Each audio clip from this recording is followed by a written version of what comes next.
So again, the message of my campaign is that 2010 is it.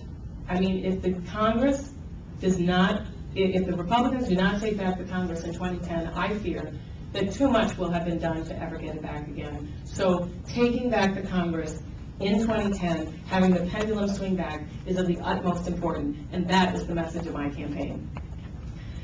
So let's talk a little about healthcare reform, because one of the things that I'm so disturbed about, and again I think the American people are, is that you'll recall, and probably most of you were there, at the tea parties in August, where the people, and I always mention, I spoke at the one in San Francisco, and I made the point that we're not the kind of people, we conservatives aren't the kind of people that take to the street when we aren't happy.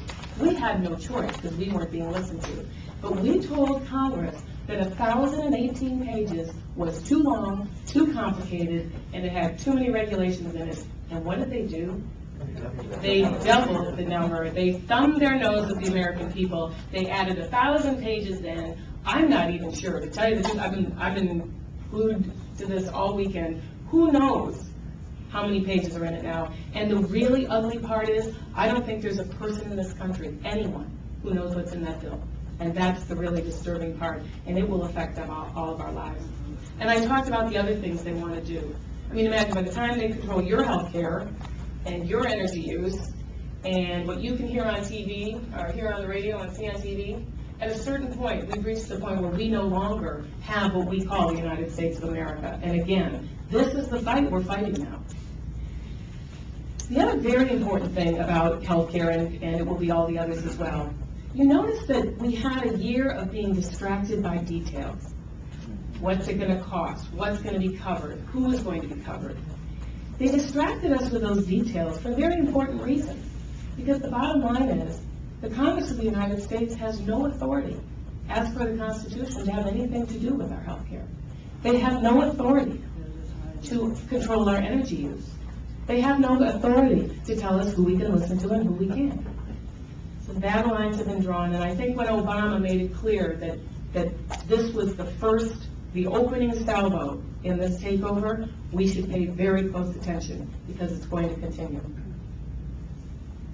Now, my message too in the campaign is, I can't do this alone. You're a politically savvy group, so you know that my chances in San Francisco are really tough. I do have to explain, though, we have a very serious campaign. You know, in the last election, it was kind of interesting. I literally went to groups and neighborhoods and communities that had never seen a Republican. and it was amazing. We'd be in a radio station, and my media person was in the control room, and they say, "What the heck's a Republican doing here?" And so, but we did make a change, and I love to tell a story about going to KPFA, Berkeley, and in the waiting room, it is totally true that there was a picture of Angela Davis. Big old frame. But even in that environment, that's where they said, what are we doing with the Republican here? In that environment, the very first call that came in, the remark was, it's so refreshing to hear another point of view. I should add that the moderator got him off the phone with me. But it was very, very satisfying. And one of the things I found in these areas that I would go to is that people often in the group, I got a lot of abuse when I went on these forays into enemy ground. But what was very interesting is that sometimes I would leave a group, even much bigger than this, and I go outside, and I've been taking nothing but abuse in the room with questions and remarks. But when I left the room, you'd have people come up and say, thank you so much, because I don't dare stand up to these people. And again, that's a very satisfying thing that I'm doing in this, and I think it's something I plan to do very, very seriously in making inroads to people who have not known Republicans in the past. The other funny remark is people always say, well, you can't be Republican, you're nice. Anybody haven't seen the insert environment.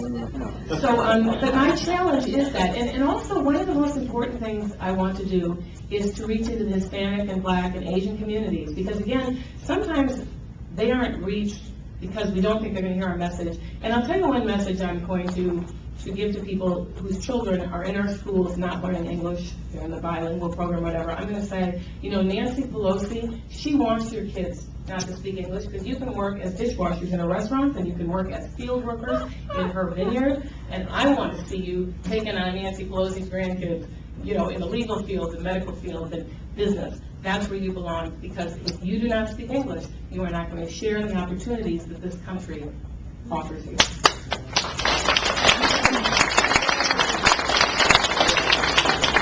And so, I do want to say that I want to talk a bit about my opponent, because I think it's important. I was very disappointed that this was not a debate format, because I know I came to the debate with Lynn Woolsey's candidates, the primary opponents, and you'll be able to see Chuck DeVore and Tom Campbell, I think, in 2 weeks.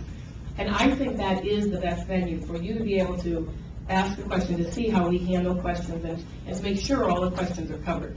I remember last time you had 3 domestic and 3 foreign policy. I thought that was very good, because I'm even tired of hearing myself talk for 10 minutes at a time. So I really wanted to get some more interaction.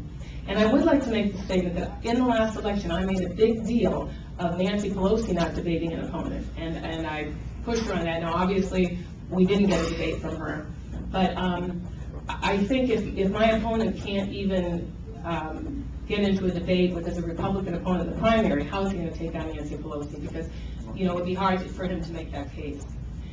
So the other thing is that we're very much on the same page. You know, we're both so disappointed in what's going on in the country. I think we're very much the same on thinking that this is a country made on, you know, built on free enterprise. We believe in free markets. Very many of those issues we're on the same page. But we do have, and I think it's important that Republicans know, especially those who are going to vote in the primary, we have significant differences on issues of what I call homeland security, national security, foreign policy, and how we treat terrorists. Of course, that's part of that mix. And so I think it's important you know it. We put together, rather than me telling you these things, we put together a website that just says JohnDennisExposed.com, and we don't say a word. We let him express his views, and they're very different than mine. So I'll briefly go into them. The first and foremost that really disturbs me is that 1 minute? No, 30 seconds. Okay. My opponent opposes extrajudicial systems. That would include Gitmo, that would include military tribunals. I don't want to see terrorists in this country, much less terrorists in our courts. So I'll wrap it up by saying that I do think I would like you to look at the significant issues we have, that we have very different positions on, and we've made it very easy to do that. And I also think that we have a very rare opportunity now to reach moderate decline to states, moderate disaffected Democrats, and I think the way to do it is to come from a position of supporting all Republican values, which do include a strong defense. Thank you.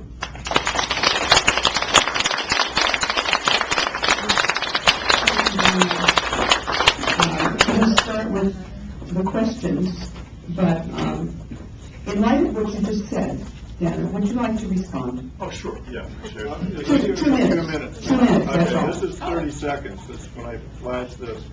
There'll be 30 seconds left. Okay, fair enough, thanks. Yeah, if you didn't give me this opportunity, I was going to use question nullification.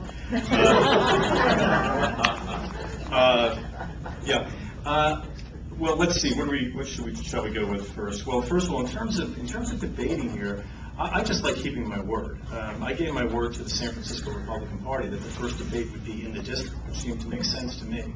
I gave my word, and that's it. I stick with it. I'm happy to be here. I'd love to be here. I'll come back and debate another time, but I just said the first debate would be in the district, and I'm actually curious as to why Dana didn't make that same commitment. I was never asked. I never heard it till 2 days ago. Okay, well, that was my commitment, and this is, Lynn Woolsey's district, and DeVore's running the statewide race. So anyway, that's not that big an issue. One thing I do want to mention about this extrajudicial matter, I'm afraid my opponent doesn't understand what the comment extrajudicial meant. A military tribunal is not an extrajudicial system.